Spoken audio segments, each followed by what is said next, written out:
Mohammad Nadeem Siddiqui, metro 7 city news के साथ। इस वक्त मौजूद हूँ मैं हब डैम पर। हब डैम के उस मकाम पर जो देख सकते हैं माशाल्लाह से हब डैम आज भरा हुआ है। और देख सकते हैं नीचे मैं अपने कैमरामैन सैयद आसिफ अली से कहूँगा कि 335 का जो है वहाँ तक पानी आया हुआ है, जबकि एक दौर ये था जब ये खुश्क साली का शिकार हुआ करता था और यहाँ पर आकर मुख्तलिफ औकात में मुख्तलिफ टाइम पे जो है वो नमाज़ें पढ़ी गई थी, ख़ास तौर पे कि बारिश हो जाए। और बलूचिस्तान के इलाके में जब बारिश हुई तो उसके बाद ये हब डैम भर गया माशाल्लाह से।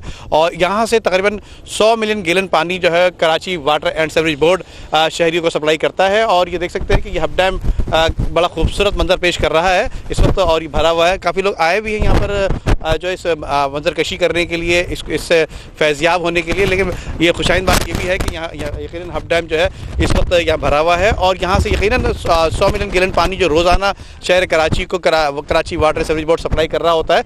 लेकिन इसके साथ साथ जो वापडा का और जो दीगर सिस्टम है वो यहाँ से बलूचिस्तान के इलाके में पानी सप्लाई किया जाता है। लेकिन सिस्टमेटिक के तहत ये हब डैम पे इस वक्त मौजूद हैं और यहाँ पर पानी की निकासी, पानी की जो सप्लाई है वो Karachi water and sewerage board supply कर रहा होता है। जी, वीडियो को लाइक करके फेसबुक और व्हाट्सएप के जरिए दूसरे लोगों के साथ शेयर कीजिए और ऐसी ही खूबसूरत वीडियोस फ्यूचर में हासिल करने के लिए रेड बटन पर क्लिक करके और बेल आइकॉन को प्रेस करके हम सबके सब्सक्राइबर बनना मत भूलिए।